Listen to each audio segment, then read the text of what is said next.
With the rate of positive test results, the number of people hospitalized and ultimately the tally of those dying each day all increasing due to the novel coronavirus, Los Angeles County is at a troubling time in our pandemic, said Public Health Director Barbara Ferrer during a briefing with reporters Thursday, July 9.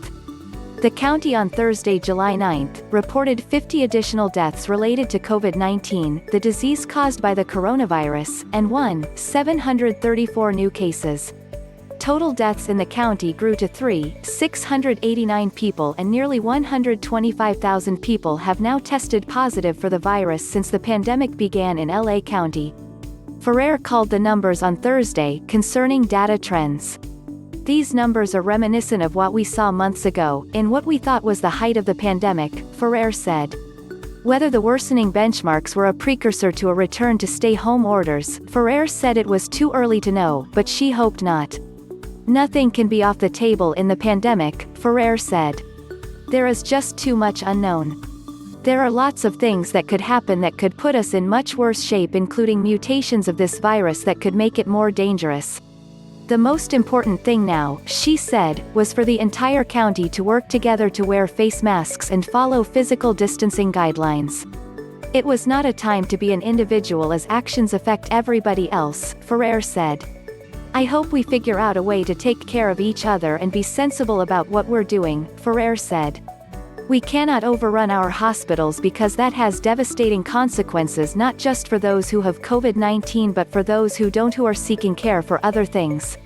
The midday report did not include updated numbers for Long Beach and Pasadena, cities that operate their own health departments. Long Beach reported 254 new cases Thursday, bringing the total identified since the pandemic began to 172, and added one death for a total of 141. Pasadena had not yet reported, as of 2:30 p.m. Countywide, there are now more than 2,000 people hospitalized with COVID-19, a rise from 400 on average a few weeks ago. Still, public health officials insist the county has the hospital capacity to handle a continued surge.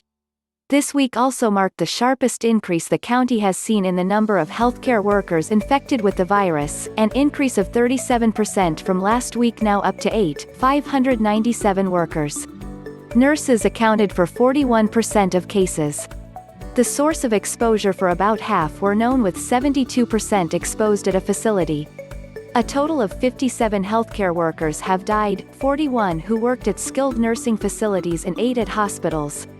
We owe a debt of gratitude to all of our healthcare workers, Ferrer said. Although 93% of people who have died from the virus had underlying health conditions, Ferrer stressed that people under 40 without health problems are among those who die every day.